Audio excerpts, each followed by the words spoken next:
Hey everybody, thanks for joining us today. This is Nicole with Topaz. Today we are here to talk about reMask for beginners. Really what we're going to do today is take a look at Topaz ReMask and get a solid understanding of all of the tools within reMask that will help you mask your images, whether you're doing selective adjustments, background replacements for composite imagery, or even doing some graphic elements such as putting backgrounds together. It's really quite simple once you understand all of the different tools within there that can help you. So that's what we're going to be doing today.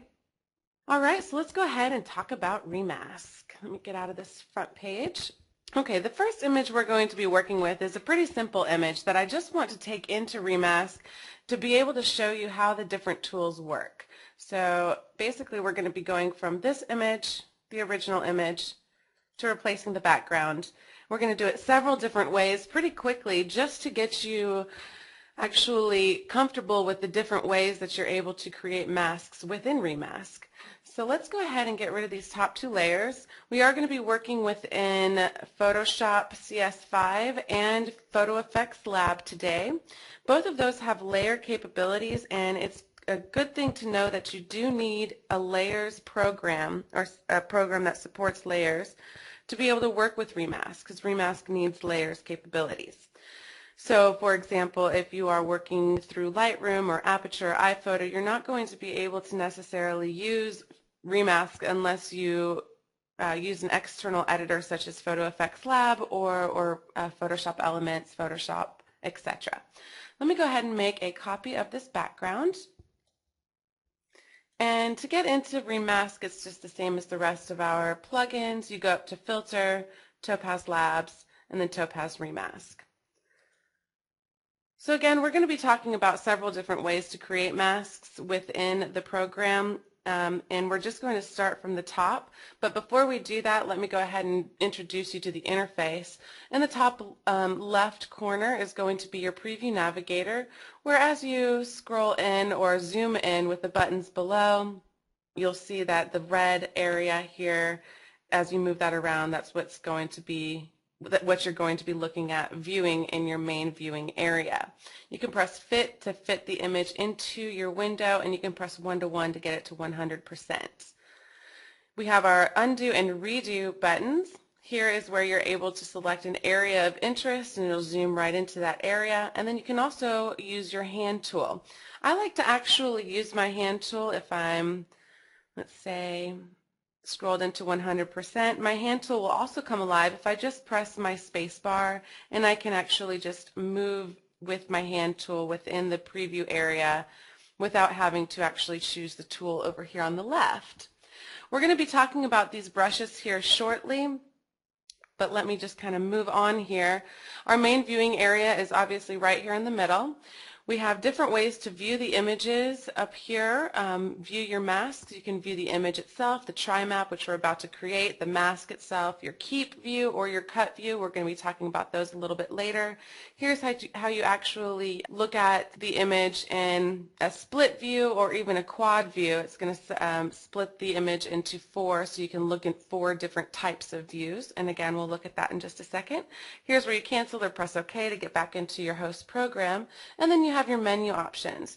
One of the many things that people always ask about is, can we actually make it create a layer mask versus a cutout? Because by default, reMask is going to process a cutout image into your host program. It's almost like it applies that layer mask right away without actually bringing the layer mask itself into the program. So you can change that by going to Preferences, and you can check Enable Use Layer Mask, and it will actually use the layer mask as opposed to the cutout itself. Also, if you want it to auto-create a layer, you can check that here. You can enable high quality, which I like to do, and all these other options as well. So that's something to know about within the program. Let's cancel out. All right, so let's go ahead and talk about how to create a mask. Let me go a little bit down here, back to our fit view. We have several different types of brushes within the program before you even get to Compute Mask, which is what you will do before you start to refine your mask. So the most important thing to know about ReMask is that it works with a tri-map technology. Green is for keep, red is for cut, and blue is for compute.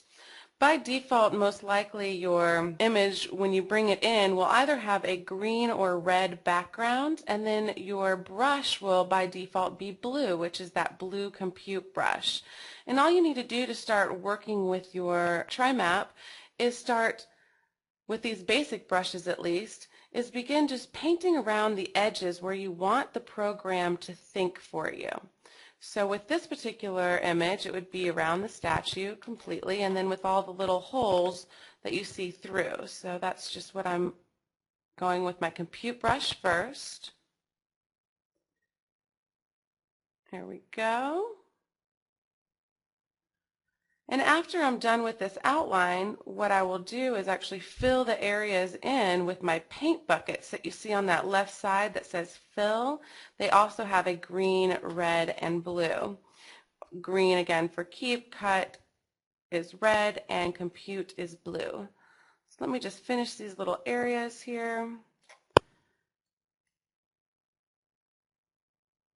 Basically, we're going to do this 3 different ways very quickly here. This is the most lengthy way for this particular image, and you'll see why here in a second. For these very small areas where you see through to the background, I actually cover the entire thing with the compute brush, and I'll show you how to go back just to tell the program exactly what it should be doing. But I just automatically fill it in completely with blue because it's kind of difficult to get super close in on those edges. Okay, so once we have everything basically outlined with the blue compute brush, you can come to your fill bucket and you can cut or keep what you want. I'm going to go to the cut fill bucket and cut out my sky. I'm also going to cut out these little negative space areas that still have some sky in them. And then I'm going to work with these areas that are completely compute this blue. So I'm just going to kind of scroll in here. Move over here and go to my cut basic brush. My cut basic brush will pop up, and I'm just going to use my bracket keys to take those down and make a very small little stroke within these small areas. So I don't have to be too exact. Basically, I'm just telling the program, hey, this actually is a cut area, even though I really didn't work with it too well. You just have to make a couple little strokes, even if they're super small like this, and the program will automatically figure it out, especially with an easier mask like this one. Once you have your tri-map to a basic point where you think it's pretty good, you can say compute mask, and it will automatically turn into the mask view. To look at it in several different views, again, you can come to this top right corner and go to your split view and then select which one you want to look at. Say you want to look at your tri-map and then your keep view, or even if you want to go to your quad view and look at in several different types. Here on the top left we have our tri-map view, we have our mask in the top right, our keep view in the lower right, and our entire image in the lower left. The good thing to know is that you can paint and continue refining the mask on any one of your views. You don't have to work directly on the mask or the tri-map. You can come down to your keep and brush on this one, or even your image over here and brush on this one, and it will affect everything the same way. So for example, this one little area of negative space that we didn't actually come in and work with on our tri-map, we can now refine our mask after we've already computed it. So I'm just going to go 1:1, or actually I'll go to 50%, come to that area. Over on my top left tri-map, I'm just going to make a small stroke. And that small little tiny stroke automatically filled that entire area. And that is the first way, and probably the most basic way, that you are able to create a map, a tri-map area, to create your mask and get everything back into your host program. So you can just say, okay, we're not going to do any refinement really here on this image. We're going to work with another image that's a little bit more complex, but I wanted to show you how we do these masks. Now I'm just going to add in my background by going to File, Place, choosing a background and saying Place. That will pop up on the layer above the layer I was on. I'm just going to press my Shift key down and stretch this out a little bit and make it fit into my canvas. Double click to get that to set in, and then I'm going to grab this layer, the clouds layer over on the right in the layers palette, and just drag it below my mask.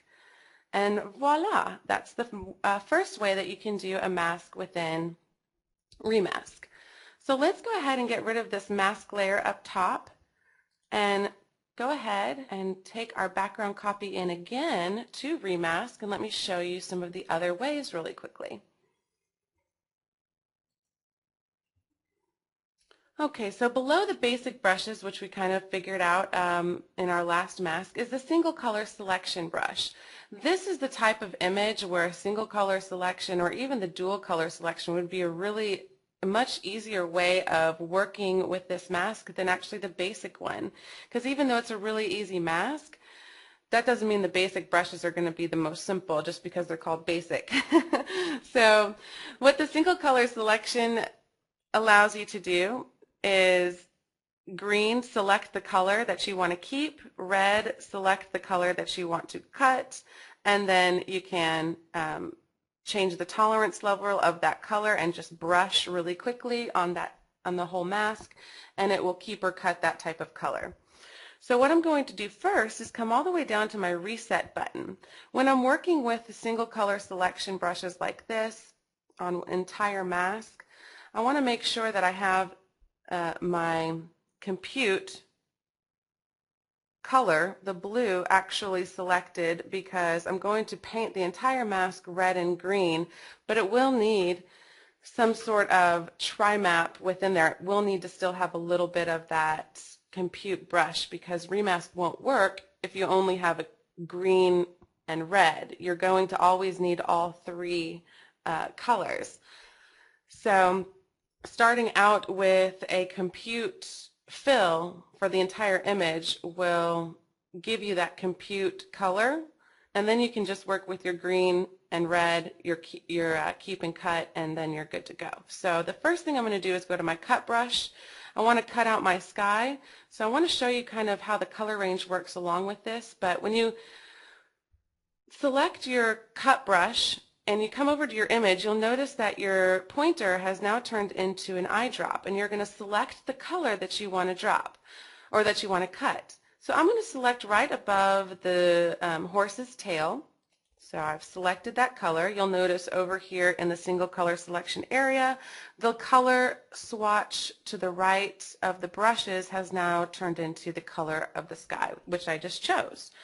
I'm going to make my brush much bigger, again using my bracket keys on my keyboard, and just start brushing over, not caring if I go over the statue at all. So you'll notice a lot of the sky has been selected at this point. But one of the things that's interesting about this type of selection is you can use this color range slider to determine the tolerance of the brush, if it's going to be really, really exact and only select the color you chose, or if it's going to give you a little bit of a range of color based off the color that you chose.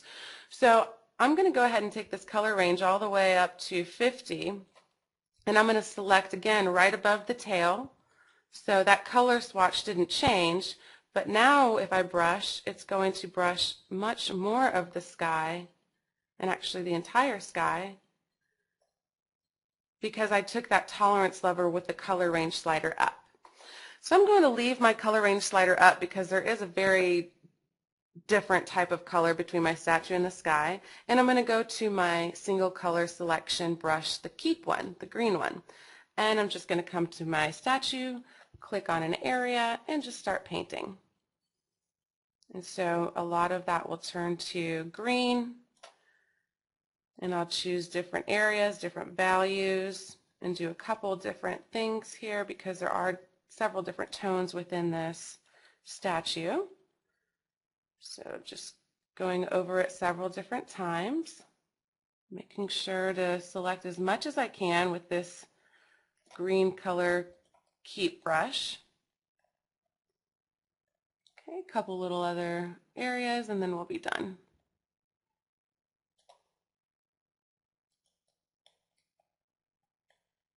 All right, so we're pretty good here. We've selected the majority of the statue and I'm happy, and this is going to give me a very, very easy, quick mask, an exact mask, because we have selected all this. So I'm going to just say compute mask, and it's done really well. There are a couple areas here you can see on the mask that were not selected. So if I just go to my side view tri-map, I can go ahead and use my basic brush just to do a little bit of cleanup.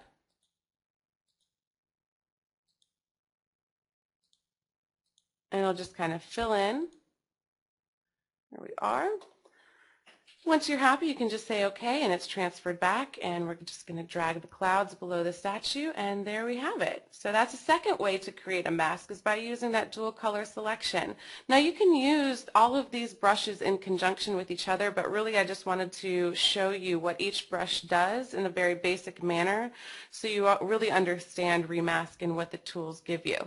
So one more time, we're going to go right back in with the same one and do this other one really quickly, and then we're going to move on to actual workflows. So reMask again. Now we have the dual color selection brush. The dual color selection brush works very similarly to the single color selection brush, except you choose both the keep and cut at the same time, and then you brush over it at the same time. The color range is still going to apply, so you can take that color range up if you'd like to. You just click on the dual color selection, and actually let me go to my compute fill. All right, my dual color selection. I'm going to choose my keep first, then my cut, and then I'm just going to start brushing. Now one thing you'll notice within the dual color selection are these little yellow dots that start to come up. This is because it doesn't recognize the color as either a keep or a cut, and it's thinking maybe this is a transparent area. So you can continue to work with it until you remove as many of those yellow dots as you need to. So I'm going to come into my statue where I see some of those yellow dots and some of the compute area, and I'm going to click with my keep again, my cut again on the sky, and continue brushing. This is actually a very good brush for things such as veils and trees and things like that. I personally like to use the single color selection because I find that, oh, I just said that wrong. Okay, let's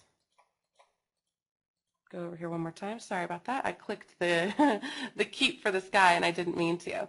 So now let's just continue here.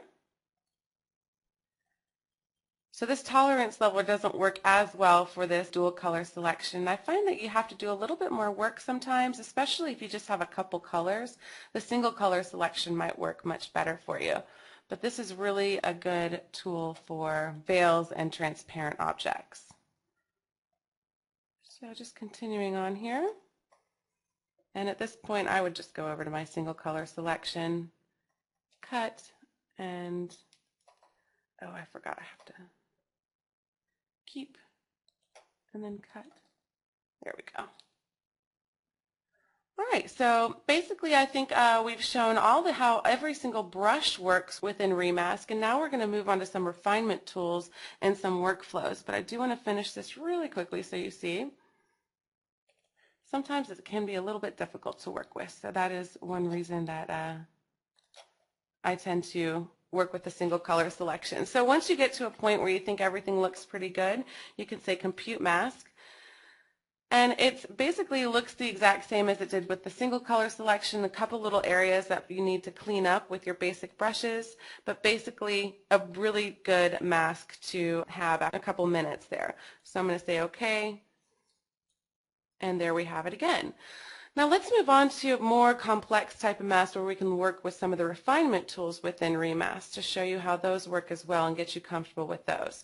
We're going to start off with this base image, and we're going to end up with this final image here. We're going to do two types of cutouts. One, we're going to do a selective adjustment on just the foreground the actual field itself and do a little bit of a saturation and hue adjustment to get that to be a little bit green. And then we're going to bring in a sky. One thing I want you to notice is how exact this mask is with all of these tiny little branches and all of these very, very thin types of elements within this original image. It's very difficult to mask those types of things, and we have a couple tools, refinement tools within ReMask that make it very easy to work with areas that might have a lot of color bleed and might have a lot of ghosting because they're so thin like this. So let's go ahead and make a copy of this background first. And the first thing that we're going to do is just do a selective adjustment on this foreground, the field itself. So let's go into Filter, Topaz Labs, Topaz ReMask, and this is going to be a very basic mask. So I'm just going to take my compute brush and just go along the horizon. I'm also wanting to get rid of the trees in the background, so this is pretty easy here. Nothing too complicated. ReMask is really good at doing these really horizon type lines as well. It does a great job with those. So now I'm going to go to my fill bucket, cut, and I'm going to cut out the top portion, my tree and sky. And I have a very basic tri-map, but that's what I want for this particular selective adjustment. I'm going to say compute mask, and there we have it. It's cut out the trees in the background like I wanted, even though I actually went very much on top of them with that blue compute brush. And to clean up the stump of the tree, if you really want to, you can come to your basic brushes, maybe the keep brush, and do just a couple little clicks, and we've cleaned that up pretty well. So I'm just going to say OK, get back in, and you'll see the mask is now attached as a layer mask to this image. And now I can make my hue and saturation adjustments. Just going to click on that hue and saturation adjustment above in Photoshop and take that saturation level up, make it pretty strong, and then take that hue, take that to the right as well, get it to be somewhat green. So that was pretty easy, but you'll notice that I actually affected the entire image because it's not completely connected to the layer below. So I'm just going to add a quick clipping mask, which will make it directly affecting the layer below it. So I'm just going to go up to Layer, Create Clipping Mask, and now you'll see this little arrow pointing downwards, letting you know that it's a clipping mask, and now it's only affecting that foreground. Again, here's before and after. So at this point I want to take actually this image that I'm looking at here into ReMask again. So to do that I want to create a stamp layer which will make a new layer of exactly what I'm previewing in my preview window. So all I'm going to do is hold down Alt, you would hold down Option on a Mac and go up to Layer and go to Merge Visible, let go with your mouse, and you'll see over on the right now I have a new layer that has the green foreground and the tree itself. So we've made a new layer with all these adjustments below. All right, so I'm just going to make a quick copy of my layer, and now we're going to go into Topaz Labs and actually cut out this tree, which you'd think would be easy because it's all on one color. But actually it's not. When you have this contrast, you're going to have a lot of color bleed.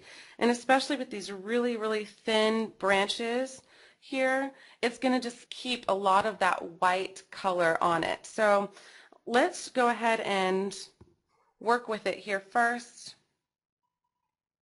All right, so what I'm going to do is, again, go along these edges. I'm wanting to keep my foreground but cut out my sky. So I'm just going along that edge, and I'm going up the tree a little bit, going up the tree on this side, and again going along the horizon line. When you have a tree like this, I like to, especially for this particular one, when you do have basically 1 and 2 colors, I like to continue to use my single color selection brush. But before I do that, I need to actually have the entire tree in a compute type of state. So I'm just going to kind of outline the edges of the tree branches here.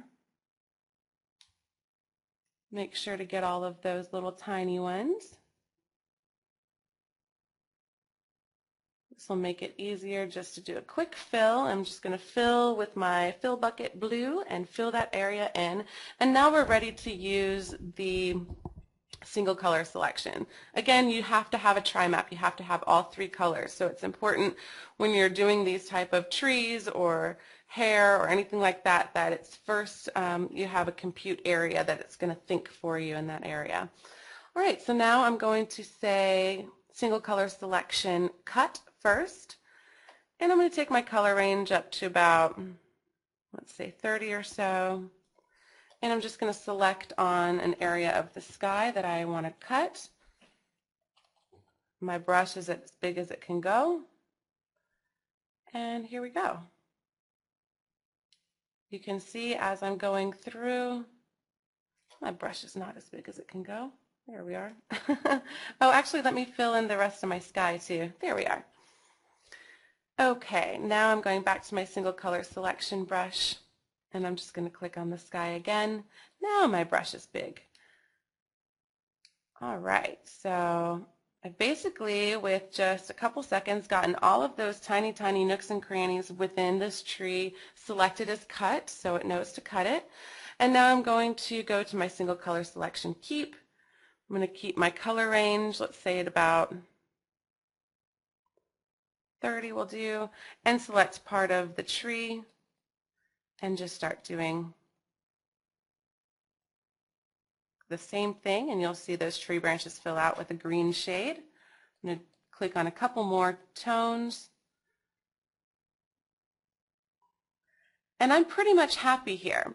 Now, one of the mistakes when people get into trying to mask trees or mask hair or like really thin types of strands is they get really up close to it and they try to get very exact. And that's used to be the way that we would have to do it because we wouldn't have these refinement tools. But now we have these refinement tools within ReMask that are going to really help you fill out and grab all of these little tiny branches without having to do much work. So let's go ahead and compute this mask and see what we see first. All right, so in the mask view, it looks really good. You see all of these tiny little branches, you see everything, it looks great. But then let's take a look at it in the keep view. Okay, so this is actually what it's keeping. Look at what's actually happening. You actually see a lot, it's not actually the darker color that you want. Let's look at the image over here. It's keeping a lot of that color bleed as opposed to the actual branches itself. So that's where the refinement tools come in really handy within ReMask, and I think it's really important you all know about them. If you haven't used them, they are awesome. So what we're going to do here, let me go to Fit. So again, this is the keep view on the right, what we're actually keeping, and obviously there's a lot of ghosting. You see a lot of that white coming through on the edges, and you don't see a lot of those really intricate branches. Let me go one more time, 1-to-1. Okay, so let's go ahead and work with some of the refinement tools below the Compute Mask button. These refinement tools only come into play after you do your first compute. That's when you will see them. And it's really important to know about your foreground color. It even says it for keep view only. If you're not looking at your keep view in one of these views, it is grayed out and you're not able to use it. The reason is for example, in this mask view, you think that it looks really good because the mask itself shows that you actually have all these little branches. But you don't see until you're in the keep view that it actually doesn't look great. And these are really obviously helpful within the keep view and not obviously helpful with any other view. So the first thing we're going to do is use this recovery slider in the foreground color. The recovery slider is going to try to recover the foreground color, which is this darker branch color, and try to get rid of the background color, which is the white. So by default, it does a pretty good job. Let me show you that one more time. Here's 0 and 100. So that's the normal type of recovery. If you'll notice, really within the tree branches, within the inside, a lot of that ghosting goes away and it recovers all of those little smaller branches. However, it still isn't doing a great job on the outside of the tree, where you're going to have a lot more of that ghosting and color bleed. So we have something called high quality. High quality is slow. That's why we put this here. It was introduced with 3.2.1 reMask, and basically it does what the recovery slider does, but on steroids. It does it much more strong. It's just that the normal recovery slider without the high quality will usually be good. It will usually, I'd say for 75% of the images where you have this kind of color bleed, it won't be necessary to use this high quality. However, when you're working with these really tiny small things like hair and trees, it actually becomes really beneficial to use the high quality, and it's nice enough that I'm sure even the slowness won't bother you too much. And then let me tell you, while this is finishing up, about the desaturation slider. The desaturation slider isn't super evident on your images, but what it does is it desaturates the edges of your mask and makes blending with your backgrounds, if you're doing composites, much easier because it blends much nicer. You know, when you have a foreground that's super, super, super hard mask, it looks obvious. So that desaturation slider helps to blend whenever you take it back into your host program. All right, now that we have the recovery slider at high quality, it will not do that processing again unless you take it down to 0 and move it back up again. So once you've gone through that full process, just don't take it down to 0 and back up, because then you'll have to go through it again. So we're at 3, and we're just going to go all the way up to 100. Keep your eye on that right-hand tree, and voila, it's awesome. So you notice that all of the ghosting, all of the color bleed has left these branches, and the original color on the left is now seen in the keep view. Let me show you that one more time. Here's without this recovery slider, and here's with the recovery slider. Those that have trouble with masking hair and masking trees like this is your friend, this recovery slider. So good thing to know if you're beginning with reMask. All right, I am going to take my desaturation up just a little. Again, it's not super evident, but it will help in my blending when I take it back in. You also notice in this keep view that there are a couple issues going on. Let's go in, and we are more than 100%, so the quality is going to be a little not fun. Let me go back down.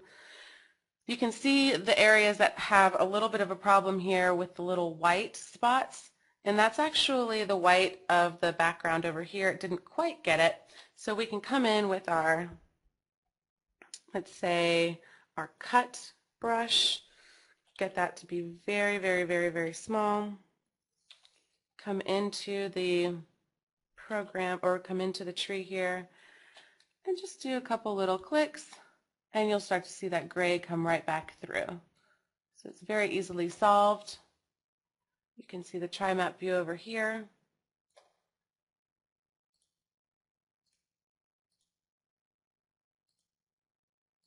This brush gets quite small, so you can really get into these nooks and crannies that might not be perfect. But basically, we have a really nice cutout of a tree. And once you get used to it, it's a very quick process, especially if you know which tools to use. So now that we have our cutout of the tree, I'm happy, and I'm going to say okay. Now all I need to do is add in my background image. So I'm just going to say place, grab my background that I want to use. There we are. Place that in. And I'm just going to double click, drag it below on the layer palette below my cutout, There we do have it. Very interesting composition with those rocks. So I'm going to stay on the layer of my sky that I want to add in, press Control or Command T to get it to be scalable again, press Shift and just scale that up, move that to where I want it, double click, and I'm done. So that is how we do both selective adjustments and a cutout with a background, and actually a difficult cutout without some of the refinement tools that you'll find in ReMask. All right, so for the last 10 minutes or so of my presentation, I'm going to work in Photo Effects Lab, which also has layers capabilities, and we're going to do a couple other types of masks within this program. If you're not familiar with Photo Effects Lab, there is an introduction on YouTube for you to take a look at. But this is our newest program, and it's basically a Topaz hub for all of your Topaz plugins, including Topaz ReMask. So let's go ahead and do a graphic type of image, since we've already done selective adjustments and background replacements. And then we can go back to doing those as well. But first I want to make sure to get to this graphic type of image. So I'm going to open up this flower image, make a quick copy of the image, and you see that copy over here on the lower right layers palette, and I'm just going to take it into ReMask and cut out the flowers. So this is great for something if you want to, let's say, make a background for a postcard or some sort of invitation, some sort of portraits that you're doing. It's really easy to cut out these graphic elements with ReMask and really make them unique. So for this particular one, I'm just using the basic brush because that's what seems to me is going to be the easiest for this particular mask.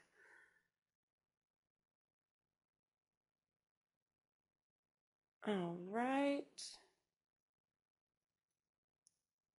Again, these little holes I'm just covering completely with the compute brush. I'm also covering completely the entire stem with the compute brush. It's going to be interesting because the stem blends in quite nicely with the background of the green. But if we just tell ReMask that we want to keep it by just doing a small little red stroke like I showed you earlier, it should not have a problem keeping it. All right, so let's go into these flowers just a bit. Move this image around and clean this up just a little. I do want to fill the entire background and these little cutouts. Okay, that's good. Now I'm going to go to my basic brush, my basic cut brush, take that brush size way down with my bracket keys and just make a couple little dots within these smaller areas or dots or lines. And then within the stem, I'm going to keep my brush very small and I'm going to make a very, very small red stroke right down the middle. I don't have to get right up to the edge. I just need to make sure at least that there's some sort of red in there to really tell the program, hey, this is oh, that's not something I want to cut. Let's undo, undo, undo, and go to our keep brush instead. All right, stems are something I want to keep today. Here we are. Okay, when we're pretty much satisfied with your basic one, actually I want to do a couple other things with that red. There we go. You can just say that compute again. Okay, so not a bad mask to start off with. We do have a couple little problem areas, but they're easily solved. I'm going to go into my double view, go to my tri-map, and I'm going to go to my, actually I'm going to go to my whole view here. Okay, so any little areas where you start to see a little bit of transparency within the mask, easily solved. You can start to see it within the keep view a little bit, but within the mask you can really start to see if there's any transparency going on. You can use your basic brushes to clean these up really quickly. So I'm just going to go to my keep basic brush, take that up just a little, and click around my, just make a couple clicks. Just a couple quick little things, and it should just fill in any areas that I want to keep. And you can see it fill in over here on my mask. There we go. And let's continue. Here we go. Let's continue going down and see what we have. Okay, a couple little other areas along these edges. Again, you can go on any single one of these views. So if you want to come over here and work on the tri-map view, that's okay. If you would rather work with your actual image, that's good, or even your keep view, that's good.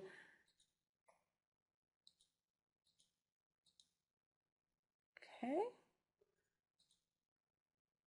All right, we have a little bit of problem with the stem being transparent, so I am going to take my brush size down with my bracket key, come over to my image and paint right on the stem. Should just start filling it out. There we go. Not bad. All right, going down, last little part here. Same process. Just filling in those edges. And it is best to, the reason that I do have a little transparency around my edges is because I do have somewhat of a larger brush along of that compute brush. The smaller your compute brush, the more exact it's going to be. So, but it's so easy to come in and just quickly fill in any problem areas that you might be seeing that I tend just to work with my refinement tools afterwards. So we do have a little bit of problem over here in where the petal is going over the stem. You see a little bit of that background coming through, so I'm just going to grab my red basic brush and just make a couple little dots there, and you should see it disappear. There we go. All right, when you're happy, you just say okay, good to go. And now we have just our flowers and stems. All right, so if you want to bring in some sort of background element to really make this a graphic design type of project, you can do that very easily within this program as well. You just say plus from file down here in the lower left of your layers palette. Open that up and navigate to where you want your background to be. This is actually a PhotoBax background, so it can open up any background you'd like. This is more of a grunge type of background. I'm just going to make sure that I'm on this layer, go to my tools palette, go to my scale tool and just scale that up real quick. Then I'm going to drag the background underneath my masked area, and now I have the flowers on top of this grunge background. You can also click on your mask element here, go to tools. I'm just going to scale that down as well. Maybe move it over here to the right. And then I'm going to play with my blending tools to make it look a little bit more normal, that it actually works with this image. I kind of like this soft light. Yeah, that's nice. So this is a more grunge type of background. You can really play with this and get a lot of different type of composites. Take this into some, before I had taken the background into Simplify and made it almost look like a cartoon type of effect. You could do that with the flowers as well. So this is very simple to make sort of backgrounds and elements that might work really well with your images and composites. So with that, I am going to turn it over to you. Okay, James says, how do you re-edit a mask after it has been saved back to Photoshop? Let's go into Photoshop for that one. What you can do is when you go, let's say in this mask right here, this tree mask that we're on, if you go into if you click on that layer and you still have that layer mask, you can go to Filter, Topaz Labs, Topaz ReMask 3, and you'll notice that you still have a pretty good mask here to work with. So you could just go ahead and compute the mask again and see what you come up with. And if it works for you, great. This looks like it is a little bit heavier of a mask, and we would have to go in and do a little bit of refinement, but it does keep the basic tri-map there for you. If you want to be much more exact, what I would suggest is before you leave ReMask, especially if you're working, because you know those masks that are going to take 15 minutes sometimes, you have so many different background colors and so many different things going on that it will take some time for certain images. Save your masks. It's really simple to do within ReMask. Just say Menu, and you can say Save Trimap/mask, and you can save it to wherever you want to save it. So it'll pull up a little navigator and you press Save. And then whenever you say bring in a new image, such as this is just going to be a fresh image, okay, like this, then you can go to Menu, Load Mask, Load Trimap Mask. It's going to allow you to pull up the mask. You say Open, and the trimap is applied to the image that you had been working on before. So that's one way to save and load your masks from within ReMask. And again, whenever you are in Photoshop afterwards, you can edit the mask either with Photoshop editing tools or masking tools. You can edit it if you're in Photo Effects Lab with the Photo Effects Lab tools. You can continue working on the layer mask within your host program, or again, if you want to take it back into ReMask, it does save certain things that are in there. Rita asked, what is the difference between place and adding a layer? Why did you use place? That's just my way of adding a layer. You can do it however you would like. You can actually, if you have an image open, you can easily drag and drop a layer into another image like we just did here. Let's get rid of that. So now we just dragged and dropped this image, so we're able to drag and drop. There we are. So you can work with it like that. You can use place, which I tend to do just to add in a background. It's just whichever way you like to add in layers, and that's just my personal workflow. Within Photo Effects Lab, you can do it several different ways. You can say from stack, and it'll open up a navigator for you to just place that in. Or you can go to layer, and you can say new from image. It'll open up the same navigator. So you can do that a couple different ways as well within this program. Now, David says, I mostly isolate figures from complex backgrounds and have trouble getting clean edges on the figures. How can I correct this problem? David, I'd say really working with your refinement tools is going to help you with that type of issues. Once you say compute mask, if you're working with more graphic elements that have a complex background, then you can try using your mask hardness or your mask strength. That's going to really get the edges of your mask filled out and make it much more stronger edges. So if you're looking to cut out something in a more graphic style and not the softer edges that will blend together with another image, that is something that will help you. The other thing is the recovery and desaturation.